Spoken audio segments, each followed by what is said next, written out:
नमस्कार, CSK news में आपका स्वागत है। तो दोस्तों, बड़ी खबर निकल के आ रही है। आपको बता दें, जम्मू कश्मीर में सेना ताबड़तोड़, बीएसएफ लगातार एक्टिव है। पिछले 24 घंटे में लगभग दो बार घुसपैठ की कोशिश हुई नाकाम। बीएसएफ ने अब लगभग 180 करोड़ की ड्रग्स पाकिस्तान बरामद की है। पाकिस्तान के 180 करोड़ ड्रग्स और कई तस्करों को भी ढेर कर दिया है। दूसरी बड़ी अपडेट, राजकीय सम्मान के साथ हुई लता जी का अंतिम संस्कार। प्रधानमंत्री नरेंद्र मोदी ने कही भावुक बातें, वो भी हम आपको बताएंगे। इस बीच पाकिस्तान और चाइना मिल के खिलाफ भारत के खिलाफ रच रहे हैं बड़ी साजिश। बेहद बिग ब्रेकिंग न्यूज निकल के आ रही है, यह भी हम आपको बताएंगे। देश की एजेंसियां हुई अलर्ट। तीसरी बड़ी अपडेट आपको बता दें दोस्तों, जहां पे फ्रांस, इजराइल के साथ साथ दुनिया की कई महाशक्तियों ने लता दीदी को किया याद, वो भी हम आपको बताएंगे। इसके साथ ही जम्मू को कश्मीर के बराबर दर्जा देने का प्रस्ताव पर सीमा आयोग की रिपोर्ट को विपक्ष ने नकारा। हम आपको बताएंगे क्यों मचा हुआ है हिजाब को लेकर लगातार बवाल। वहीं यूक्रेन सीमा पर बढ़ा तनाव, अमेरिका ने पोलैंड में सैकड़ों सैनिकों को भेजा। तो सब कुछ खबर एक एक करके जानेंगे। यहाँ पे 15 फरवरी तक अपनी 70% सैन्य शक्ति तैनात कर देगा। रशिया युद्ध छिड़ने पर 50,000 लोगों के मरने की आशंका, लगातार टकराहट जारी। वहीं न्यूयॉर्क में गांधी प्रतिमा के साथ हुई है तोड़फोड़। तो प्रधानमंत्री सुरक्षा की चूक का मामला और बड़ी खबर निकल के आ रही है। पश्चिमी यूपी से जाट हुए एक बीजेपी को समर्थन देने का कर दिया है ऐलान। तो एक एक करके खबरें विस्तार से आपको बताएंगे, लेकिन उससे पहले छोटा सा निवेदन, अगर आपने चैनल को सब्सक्राइब नहीं किया तो पल पल के अपडेट के लिए चैनल को सब्सक्राइब करना ना भूले। दोस्तों, 10 साल पहली बड़ी अपडेट निकल के आ रही है। आपको बता दें, पिछले 24 घंटे में पाकिस्तान ने 2 बार किए सीज फायर का वायलेशन। जम्मू कश्मीर में बीएसएफ ने अंतर्राष्ट्रीय बॉर्डर पर 3 तस्करों को फिर से किया ढेर और 180 करोड़ की ड्रग्स भी इस बार बरामद कर ली है। यानी हम कह सकते हैं कि 24 घंटे में भी उस दिन 3 तस्करों को इसके पहले मारा था और कल जो है 180 करोड़ की ड्रग्स बरामद की है। जम्मू कश्मीर में सुरक्षा बलों ने रविवार को बड़ी सफलता मिली है। बॉर्डर सिक्योरिटी फोर्सेज ने सावा में अंतर्राष्ट्रीय सीमा पर 3 पाकिस्तानी स्मगलरों को ढेर कर दिया है। इनके पास से बड़ी मात्रा में ड्रग्स भी बरामद हुई है। बीएसएफ के मुताबिक बीएसएफ जवानों ने स्मगलिंग की कोशिश कर रहे 3 ड्रग्स स्मगलरों को ढेर कर दिया। इनके पास से 36 पैकेट और हीरोइन बरामद किए गए थे। 6 फरवरी को तड़के आपको बता दें, 24 घंटे में 2 बार बीएसएफ के जवानी की मुस्तैदी की वजह से कहीं ना कहीं घुसपैठ ही नहीं रुकी, बल्कि 180 करोड़ रुपए की ड्रग्स भी बरामद हुई है। ये बेहद बड़ी खबर निकल के आ रही है।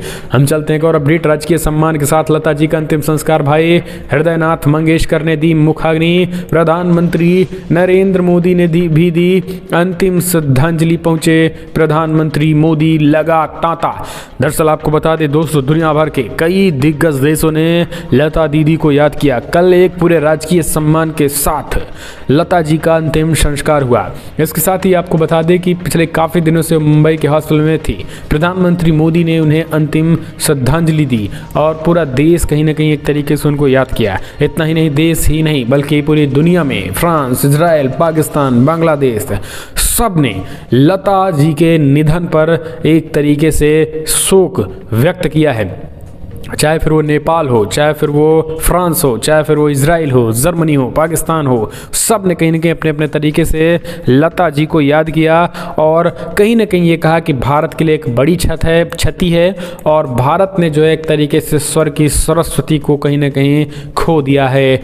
तो दोस्तों, ओम शांति ओम लिखिएगा लता जी के लिए। और कहीं ना कहीं अगर आप भी मानते हैं कि वो देश के लिए जिस तरीके से उनके स्वर पूरी दुनिया में कहीं ना कहीं भारत का नाम डंका बजाए। हम चलते हैं एक और अपडेट लेते हैं। तो दोस्तों, बड़ी खबर, पाकिस्तान और चाइना मिलकर रच रहे हैं भारत खिलाफ बड़ी साजिश। नफरत और आतंक फैलाने में चीन भी लगातार कर रहा पाकिस्तान की मदद। दरअसल भारत में नफरत और आतंक फैलाना पाकिस्तान का तो पुराना काम है। इसके लिए पाकिस्तान 10 को पुराने तरीकों को फिर से इस्तेमाल कर आतंक और अलगाववाद को बढ़ावा दे रहा है। हडसन इंस्टीट्यूट की रिपोर्ट्स के मुताबिक पाकिस्तान पहले की तरफ भारत में अस्थिरता पैदा करने के लिए इस्लामिक कट्टरपंथियों और खालिस्तान की मांग करने वाले अलगाववादी समूहों का समर्थन कर रहा है। रिपोर्ट्स में कहा गया है कि एसएफजे से जुड़े अलगाववादी America, Britain, Canada, Australia, France, Germany सहित तमाम देशों में भारत खिलाफ साजिश रच रहे हैं। पाकिस्तान के इस नापाक खेल में चीन भी पूरी मदद कर रहा है। इनमें चीन का लक्ष्य भारत अमेरिका संबंधों में अस्थिरता लाना है। रिपोर्ट्स के मुताबिक पाकिस्तान की भारत के खिलाफ जारी गतिविधियों में उभार भारत के साथ ही अमेरिकी राष्ट्रीय सुरक्षा तंत्र के लिए भी चिंता का विषय बना हुआ है। तो दोस्तों, चाइना और पाकिस्तान पूरी तरीके से मिलकर भारत के खिलाफ साजिश रच रहे हैं। हम चलते हैं एक और अपडेट। यूएन की रिपोर्ट में बड़ा खुलासा, अफगानिस्तान में खुलेआम घूम रहे आतंकी, तालिबान संग ओसामा बिन लादेन के बेटे ने की मीटिंग। अफगानिस्तान की सत्ता हथियाने के बाद से तालिबान अंतर्राष्ट्रीय स्तर पर अपनी सरकार को मान्यता दिलाने के लिए खूब हाथ पैर मार रहा है। इस बीच एक गौर करने वाली बात यह है कि तालिबान के सत्ता में लौटने पर उसे बधाई देने वाला अल-कायदा अभी खामोश है, ताकि तालिबान की सरकार को मान्यता मिलने में कोई अड़चन न आए। ये खुलासा संयुक्त राष्ट्र की एक रिपोर्ट में हुआ है। यूएनएससी ने अपनी ताज़ा रिपोर्ट में एक आतंकी संगठन इस्लामिक स्टेट और अल कायदा की गतिविधियों को लेकर जानकारी दी है। रिपोर्ट्स में बताया कि ओसामा बिन लादेन का बेटा अब्दुल्ला अक्टूबर में लगातार खुला घूम रहा है। एक और अपडेट लेते हैं दोस्तों, आपको बता दें कनाडा में हिंदू मंदिरों पर लगातार हमले, 10 दिनों में चोरी तोड़फोड़ की 6 घटनाएं, दहशत में श्रद्धालु। कनाडा के ग्रेटर टोरंटो एरिया में मंदिरों में लगातार तोड़फोड़ और चोरी की घटनाओं से पुजारी और भक्तों में दहशत का माहौल है। पिछले 10 दिनों से करीब 6 पूजा स्थलों में तोड़फोड़ की घटनाएं हुई हैं। इस वारदात में शामिल उपद्रवियों ने मंदिर की दान पेटी से नकद चुराने के अलावा मूर्तियों पर सजे जेवर भी चुरा लिए। मंदिरों में चोरी और तोड़फोड़ का यह सिलसिला 15 जनवरी से शुरू हुआ है। इस दिन जीटीए शहर ब्रैम्पटन में हनुमान मंदिर में तोड़फोड़ की कई कोशिश की गई है। एक और अपडेट, यूक्रेन सीमा पर बढ़ा तनाव, अमेरिका ने पोलैंड में सैकड़ों सैनिक भेज दिए। यूक्रेन के साथ लगती सीमा के समीप दक्षिणी पूर्वी पोलैंड में रविवार को सैकड़ों अमेरिकी सैनिक पहुंचे। राष्ट्रपति जो बाइडेन ने यूक्रेन पर रूस के आक्रमण की आशंका के बीच वहां 1700 सैनिकों को तैनात करने का आदेश दिया है। अमेरिकी सेना के बोइंग C-70 ग्लोबमास्टर विमान से सवार होकर 82वीं एयरबोर्न डिवीजन की एयरबोर्न इन्फेंट्री के सैनिक जो जेवनका हवाई अड्डे पर पहुंचे। उनका कमांडर मेजर जनरल क्रिस्टोफर होनांड है, जो 30 साल को अगस्त अफगानिस्तान छोड़ने वाले आखिरी अमेरिकी सैनिक थे। तो दोस्तों आपको बता दें लगातार यूक्रेन तो बहाना और अमेरिका और रसिया के बीच युद्ध पूरी तरीके से छिड़ते दिखाई दे रहे हैं। 15 फरवरी तक रसिया भी अपनी 70% सैन्य शक्ति तैनात कर देगा। युद्ध छिड़ने पर 50,000 लोगों के मरने की भी आशंका जाहिर की जा रही है। एक और अपडेट लेते हैं तो दोस्तों, न्यूयॉर्क में गांधी जी की प्रतिमा के साथ हुई तोड़फोड़, भारतीय दूतावास ने की कार्रवाई की मांग। न्यूयॉर्क के मैनहट्टन के पास यूनियन स्क्वायर में स्थित महात्मा गांधी की प्रतिमा को कुछ अराजक तत्वों ने तोड़ दिया था। इस घटना के बाद से वहां रहने वाले भारतीयों में काफ़ी ज़्यादा आक्रोश है। इसके साथ ही भारतीय दूतावास ने भी इसकी निंदा की है। घटना शनिवार सुबह की बताई जा रही है, लेकिन अभी तक किसी के आरोपी की पहचान नहीं हो पाई है। इस मामले में भारतीय समुदाय और दूतावास ने आरोपियों के खिलाफ कड़ी कार्रवाई की भी मांग पूरी तरीके से कर डाली है। हम चलते हैं एक और अपडेट लेते हैं दोस्तों, जम्मू कश्मीर में कहीं न कहीं जम्मू को कश्मीर के बराबर दर्जा देने का प्रस्ताव, परिसीमन आयोग की रिपोर्ट को विपक्ष ने नकारा। दरअसल परिसीमन आयोग ने अपनी दूसरी मसौदा रिपोर्ट जम्मू कश्मीर में विधानसभा और लोकसभा क्षेत्र में बदलाव का प्रस्ताव दिया है। इसके अलावा कश्मीर संभाग में बड़े पैमाने पर बदलाव किए गए हैं। इसे केंद्र शासित प्रदेश के 5 सहयोगी सदस्यों को उनके सुझाव के लिए सौंपा गया है। अनंतनाग संसदीय सीट से पुनर्निर्धारण प्रस्ताव के तहत अधिकारियों ने शनिवार को बताया है कि विस्तृत रिपोर्ट में जम्मू संभाग से रजौरी और पुंछ को शामिल करके अनंतनाग संसदीय सीट के पुनर्निर्धारण का प्रस्ताव है। तो दोस्तों एक तरीके से कुछ इसको लेकर विपक्ष जो है वो रो रहा है। एक और अपडेट हिजाब को लेकर बड़ी खबर निकल के आ रही है दोस्तों। हिजाब वाला मुद्दा जो है वो दिन ब दिन गर्माता जा रहा है। अब हिजाब प्रतिबंध लगाने पे मुस्लिम छात्राओं ने किया विरोध, तो वहीं जय श्री राम के नारे लगाते हुए भी हिंदू छात्राओं ने निकाली रैली। अब आप समझिए, अब सीधा भिड़ते जा रहे हैं। वहीं आपको बता दें कर्नाटका के शिक्षा मंत्री ने स्पष्ट कर दिया है कि ना तो भगवा ना तो हिजाब, सब पूरी तरीके से बैन। कर्नाटका के उडुपी में लगातार माहौल खराब होते जा रहे हैं, कभी हिजाब तो कभी भगवा स्कार्फ। इसको लेकर 2 छात्र जो है एक तरीके से जहां शिक्षा का मंदिर होता है वहां कहीं ना कहीं हिंदू मुसलमान हो रहा है, और यहां पर शिक्षा के मंदिर को एक तरीके से मस्जिद बनाने की कोशिश की जा रही है और धार्मिक स्थल बनाने की कोशिश की जा रही है, जिसका लेकर बीजेपी लगातार विरोध कर रही है और उन्होंने स्पष्ट कहा है कि ये कतई और किसी भी तरीके से होने नहीं देंगे। हम चलते हैं एक और अपडेट लेते हैं तो दोस्तों, प्रधानमंत्री सुरक्षा ब्रीच। दरअसल सुप्रीम कोर्ट की ओर से बनाई गई 5 सदस्यीय समिति ने शुरू की जांच, रैली स्थल का भी लिया जायजा। दरअसल प्रधानमंत्री मोदी के पंजाब के दौरे के दौरान सुरक्षा में चूक मामले की जांच के लिए सुप्रीम कोर्ट ने 5 सदस्यीय समिति का गठन किया है। समिति ने जांच शुरू कर दी और जांच समिति के सदस्यों ने रविवार को रैली स्थल का भी जायजा लिया है। सुप्रीम कोर्ट ने पीएम की सुरक्षा में चूक की जाँच के लिए शीर्ष अदालत के पूर्व न्यायाधीश इंदु मल्होत्रा की अध्यक्षता में 5 सदस्यीय समिति गठित की है और इन 5 सदस्यीय कमेटी में NIA के DG, पंजाब के DG सिक्योरिटी और पंजाब हरियाणा हाई कोर्ट के रजिस्ट्रार जनरल को भी शामिल किया गया है। तो दोस्तों, एक तरीके से अब कहीं ना कहीं आरोपी रडार में आ चुके हैं और उनकी गिरफ्तारी भी होगी। हम चलते हैं एक और अपडेट। जाटों ने, जी हाँ, जाटों की हुई महापंचायत, बीजेपी को जिताने की भरी हुंकार। दरअसल बीजेपी उम्मीदवार को जिताने के लिए जाट महापंचायत का आयोजन हुआ और जाटों ने कहा इस बार बीजेपी। दरअसल बुलंदशहर सदर विधानसभा के ग्राम किसौली में बीजेपी प्रत्याशी प्रदीप चौधरी के पक्ष में जाट महापंचायत आयोजित की गई। इस महापंचायत में पश्चिमी उत्तर प्रदेश के अध्यक्ष मोहित बेनीवाल पहुंचे। जाट समाज के लोगों ने उनका जोरदार स्वागत किया। इस महापंचायत में जिला पंचायत अध्यक्ष डॉक्टर अंतुल तेवतिया ने भी जाट समाज के लोगों से बीजेपी प्रत्याशी के समर्थन में वोट करने की अपील की। तो दोस्तों, लगातार जाट समाज जो है वो भारतीय जनता पार्टी के समर्थन में तेजी के साथ जुड़ रहा है। हम चलते हैं एक और अपडेट। सीएम योगी आदित्यनाथ को मिली जान से मारने की धमकी, रवि किशन को भी बम से उड़ाने की धमकी, हापुड़ में केस दर्ज। दरअसल यूपी के सीएम योगी आदित्यनाथ और भाजपा नेताओं की गाड़ियों को बम से उड़ाने के ट्वीट पर पुलिस अफसरों में अफरा तफरी मच गई है। ट्विटर पर लेडी डॉन के नाम अकाउंट बनाकर आरोपित ने हापुड़ पुलिस को टैग कर ट्वीट किया है।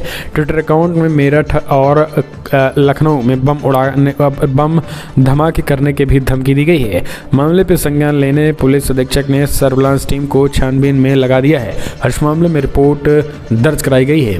ट्विटर पर लेडी डॉन के नाम से बने अकाउंट्स में किए गए ट्वीट में आरोपित ने लिखा है कि और अपडेट। चीन के बाद इस्लाम को अपने हिसाब से ढालेगा फ्रांस, बड़ी खबर निकल के आ रही। मुस्लिमों को लेकर नई प्रथाएं होंगी। दरअसल आपको बता दें, फ्रांसीसी सरकार ने कट्टरपंथ से लड़ने के लिए इस्लाम को लेकर बड़ा फैसला किया है। शनिवार को वहां की सरकार ने इस्लाम को अपने मुताबिक ढालने के लिए एक निकाय को पेश किया है, जिनमें इमाम, कुछ सामान्य जन और महिलाएं होंगी। और ये नए निकाय का नाम forum of Islam in France है। जानकारी के मुताबिक फ्रांस के आंतरिक मंत्रालय ने इस निकाह को पेश किया है, जिसके बाद से समर्थकों ने कहा है कि ये फैसला देश और उनके 5 मिलियन मुसलमानों को सुरक्षित और विदेशी प्रभाव से मुक्त रखेगा। इनमें सुनिश्चित होगा कि फ्रांस में मुस्लिम प्रथाएं सार्वजनिक जीवन में धर्मनिरपेक्षता वाले देश के मूल्यों का पालन करें। इस नए निकाय में इमाम समाज के प्रभावशाली लोग, प्रबुद्ध बुद्धिजीवी और व्यापारी नेता शामिल होंगे। तो एक तरीके से हम कह सकते हैं कि इस्लाम को लेकर बड़ी खबर। एक और अपडेट निकल के आ रही है दोस्तों, आपको बता दें, जहाँ पे कर्नाटक के सभी कॉलेजों में हिजाब भगवा पर प्रतिबंध। सरकार ने कहा सभी विद्यार्थियों को एक समान कपड़ों में आना अनिवार्य। दरअसल कर्नाटक में हिजाब को लेकर जारी बवाल के बीच प्रदेश सरकार ने शनिवार को आदेश जारी कर सभी सरकारी और निजी द्वारा निर्धारित कोड ड्रेस को अपनाना विद्यार्थियों के लिए अनिवार्य कर दिया है। मुख्यमंत्री बसवराज बोम्मई की अध्यक्षता में बैठक के बाद कहा गया है कि 8 फरवरी को हाईकोर्ट में होने वाली सुनवाई तक ड्रेस कोड नहीं हटाया जाएगा। सरकार का तर्क है कि ड्रेस कोड से संबंधित संविधान की धारा 25 का किसी भी हालात में उल्लंघन नहीं होता है। प्रदेश के शिक्षा विभाग ने स्कूल कॉलेजों में यूनिफॉर्म को लेकर आदेश दिया है। उसमें कहा गया है कि समानता, अखंडता और शांति व्यवस्था को नुकसान पहुँचाने वाले कपड़ों को पहनने पर रोक रहेगी। आदेश में कहा गया है कि प्रदेश सरकार ने कर्नाटक एजुकेशन एक्ट 1983 की धारा 133(2) लागू किया है, जिसके तहत सभी विद्यार्थियों के लिए एक समान तरीके के कपड़े पहनकर आना अनिवार्य होगा। हम चलते हैं एक और अपडेट लेते हैं तो दोस्तों, लता मंगेशकर, शांत हुई सर की सरस्वती। लता के निधन पर शोक में डूबा देश। भारत रत्न स्वर को गिला, लता मंगेशकर अब हमारे बीच नहीं रही हैं। 92 साल की उम्र में लता मंगेशकर ने रविवार 6 फरवरी 2022 मुंबई के ब्रीच कैंडी हॉस्पिटल में अंतिम सांस ली है। कोरोना वायरस से पीड़ित होने के बाद लता मंगेशकर को 8 जनवरी को हॉस्पिटल में भर्ती करवाया गया था, तभी वो वहाँ थी। लेकिन ये लंबा संघर्ष 6 फरवरी को खत्म हुआ और लता मंगेशकर ने इस दुनिया से विदाई ले ली है। लता मंगेशकर का अंतिम संस्कार आज यानी रविवार को ही किया गया। आपको बता दें, उनका पार्थिव शरीर पेडर रोड स्थित उनके घर प्रभु कुंज पहुंच गया, जहां जावेद अख्तर और अनुपम खेर उनके अंतिम दर्शन के लिए भी पहुंचे। इसके बाद शाम 4:30 बजे लता मंगेशकर का पार्थिव शरीर मुंबई के शिवाजी पार्क में ले जाया गया, जहां उन्हें अंतिम विदाई दी जाएगी और संस्कार भी किया जाएगा। सरकार द्वारा ऐलान किया गया है कि लता मंगेशकर का अंतिम संस्कार पूरे राजकीय सम्मान के साथ किया जाएगा। ये बेहद बड़ी खबर निकल के आ रही है। इसके साथ ही आपको बता दें, इस बीच 2 दिनों के राष्ट्रीय शोक, जी हाँ, यूपी चुनाव को लेकर 2 दिनों के राष्ट्रीय शोक की भी बात कही गई है। भारतीय जनता पार्टी कार्यालय लखनऊ में आज घोषणा पत्र जारी करने वाली थी, लेकिन भारत रत्न लता मंगेशकर के निधन के कारण पार्टी की ओर से घोषणा पत्र जारी नहीं किया जाएगा। हम चलते हैं एक और अपडेट। कश्मीरियों ने किया पाकिस्तान के दुष्प्रचार को खारिज, कहा आतंक का निर्यात न करे इमरान खान। दरअसल आपको बता दें, पाकिस्तान के दुष्प्रचार युद्ध पर तंज कसते हुए कश्मीरी घाटी के युवाओं ने पाकिस्तानी नेतृत्व और आतंकी संगठनों को कड़ा संदेश दे दिया है। उन्होंने जम्मू कश्मीर में आतंकवादी भेजना बंद करने को कहा है। पाकिस्तान के प्रधानमंत्री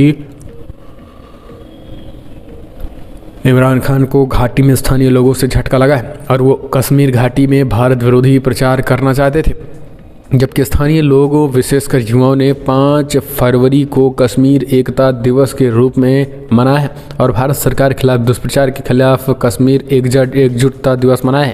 यानी 5 फरवरी को दोस्तों कल बड़े पैमाने पर कश्मीर के युवा जो है वो सड़कों पर उतरे और पाकिस्तान के खिलाफ मोर्चा खोला और कश्मीर एकता दिवस मनाई और पाकिस्तान पर हमला बोलते इमरान खान पर आतंकवाद बढ़ाने का आरोप लगाया और पाकिस्तान के दुष्प्रचार को खारिज किया और कहा है कि यहाँ पे आतंक का निर्यात ना करो। 5 फरवरी को दोस्तों ये जो क्रांति देखने को मिली है, कश्मीरियों ने जो पाकिस्तान के दुष्प्रचार को खारिज किया है, वो कहीं ना कहीं अपने आप में पाकिस्तान के खिलाफ कश्मीर में अब लोग सड़कों पर उतरने लगे हैं। ये एक तरीके से अच्छी बात निकल के आई हुई है। एक और अपडेट लेते हैं तो दोस्तों बड़ी खबर निकल के आ रही है, जहाँ पे ट्रंप एक बार फिर बनेंगे अमेरिका के राष्ट्रपति। कभी खफा रही रिपब्लिकन पार्टी ने उनसे और मजबूत किए रिश्ते। दरअसल आपको बता दें, डोनाल्ड ट्रंप ने 2016 में रिपब्लिकन पार्टी की नेशनल कमेटी में राष्ट्रपति पद की दौड़ में सभी दावेदारों को पीछे छोड़ते अपनी पार्टी के नेताओं को हैरान कर दिया था। वहीं 2020 में पार्टी को रिपब्लिकन अध्यक्ष के रूप में उनका समर्थन करने के लिए बाध्य किया गया था। हालांकि 2024 में रिपब्लिकन पार्टी के पास एक विकल्प है। NRNC पर अब फिर से पूर्व राष्ट्रपति ट्रंप का समर्थन करने का कोई दायित्व नहीं है। पार्टी के नियमों के हिसाब से तटस्थता की आवश्यकता होती है। अगर एक से अधिक उम्मीदवार पार्टी के राष्ट्रपति पद के लिए नामांकन करना चाहते हैं तो साल 2018 में नेवादा का प्रतिनिधित्व करने वाली RNC के सदस्य मिशेल फियोर ने कहा है कि अगर ट्रंप तय करते हैं तो मुकाबले में उतरने को तैयार हैं। हम चलते हैं और अपडेट लेते हैं तो दोस्तों बड़ी खबर निकल के आ रही है, जहां पे अमेरिका का बड़ा कदम, परमाणु समझौते पर महत्वपूर्ण चरण में पहुंची बातचीत, ईरान को प्रतिबंधों से मिलेगी राहत। जी हां, दरअसल आपको बता दें दोस्तों, ईरान और विश्व के कुछ शक्तिशाली देशों के बीच 2015 के परमाणु समझौते को बचाने के उद्देश्य से जारी वार्ता के एक महत्वपूर्ण चरण में प्रवेश करने के बीच अमेरिका के राष्ट्रपति जो बाइडेन के प्रशासन ने शुक्रवार को ईरानी परमाणु कार्यक्रम के प्रतिबंधों को कुछ राहत बहाल कर दी है। अमेरिकी वार्ताकार इस अहम सत्र के लिए वियना गए हैं और इस बीच अमेरिका के विदेश मंत्री एंटनी ब्लिंकन ने ईरान की असैन्य परमाणु गतिविधियों से संबंधित कई प्रतिबंधों से छूट देने के लिए हस्ताक्षर किए हैं। अमेरिका के पूर्व राष्ट्रपति डोनाल्ड ट्रंप के प्रशासन ने ये छूट समाप्त कर दी है। इन छूटों का उद्देश्य ईरान को 2015 के समझौते के पालन के लिए लुभाना है और जिनका वो उस वक्त से उल्लंघन कर रहे हैं जब ट्रंप ने 2018 में इस समझौते से पीछे हट गए और ईरान पर अमेरिकी प्रतिबंधों को फिर से लागू कर दिया था। अमेरिकी अधिकारियों ने कहा है कि समझौते में वापसी के लिए समर्थन जुटाना महत्वपूर्ण है और इस तरीके से उन्होंने ये बातें कही हैं। एक और अपडेट ले लेते हैं तो दोस्तों बड़ी खबर निकल के आई है, जहाँ पे लता मंगेशकर के सम्मान में 2 दिनों का राष्ट्रीय शोक। दरअसल आपको बता दें 2 दिनों का राष्ट्रीय शोक घोषित कर दिया गया है। पहले देश में केवल राष्ट्रपति और प्रधानमंत्री रह चुके लोगों के निधन पर राजकीय या राष्ट्रीय शोक की घोषणा की जाती थी। हालांकि आज़ादी के बाद स्वतंत्र भारत में पहला राष्ट्रीय शोक राष्ट्रपिता महात्मा गांधी की हत्या के बाद घोषित किया गया था और राष्ट्रपिता माने जाते हैं। उनके निधन के बाद जो नियम थे उनके अनुसार पद पर रहते हुए प्रधानमंत्री या राष्ट्रपति का निधन हो जाने पर पूर्व में प्रधानमंत्री राष्ट्रपति रह चुके व्यक्ति का निधन होने में देश में राष्ट्रीय शोक की घोषणा होती थी। लेकिन अब गणमान्य व्यक्ति के निधन पर भी ये घोषणा होती है, जो एक तरीके से बड़ी क्षति है भारत के लिए कहीं न कहीं इनका जाना। और यही कारण है कि स्वर कोकिला कहे जाने वाली लता मंगेशकर 1929 में इनका जन्म हुआ था, 2022 में इनका निधन हुआ। यानी लगभग अगर बात करें तो ये 92 साल में इनका निधन हुआ है और देश में शोक की लहर है। तो दोस्तों हम चलते हैं और अपडेट ले लेते हैं। मुसलमानों को मैं वैसे ही देखता हूं जैसे मुसलमान मुझे देखते हैं। सीएम योगी आदित्यनाथ ने फिर से मुसलमानों को दी चेतावनी। दरअसल 10 फरवरी को यूपी विधानसभा चुनाव के पहले चरण का मतदान होगा। चुनाव को लेकर भाजपा, सपा सहित सभी पार्टियां धुआंधार प्रचार कर रही हैं। इसी बीच एक टीवी इंटरव्यू में जब सीएम योगी आदित्यनाथ से पूछा गया कि आपका मुसलमानों से क्या रिश्ता है, तो उन्होंने जवाब देते हुए कहा है कि जैसे वे मुझे देखते हैं वैसे भी मैं भी उन्हें देखता हूं। दरअसल समाचार न्यूज़ 18 इंडिया को दिए इंटरव्यू में उत्तर प्रदेश के मुख्यमंत्री योगी आदित्यनाथ ने यह सवाल पूछा गया था। यानी अब आप समझ सकते हैं कि सीएम योगी आदित्यनाथ को लेकर मुसलमानों में क्या धारणा है, ये भी आप समझ सकते हैं। और सीएम योगी ने भी स्पष्ट कर दिया कि जो धारणा उनके मन में हमारे लिए है वही हमारे मन में उनके लिए भी है। फिलहाल दोस्तों कमेंट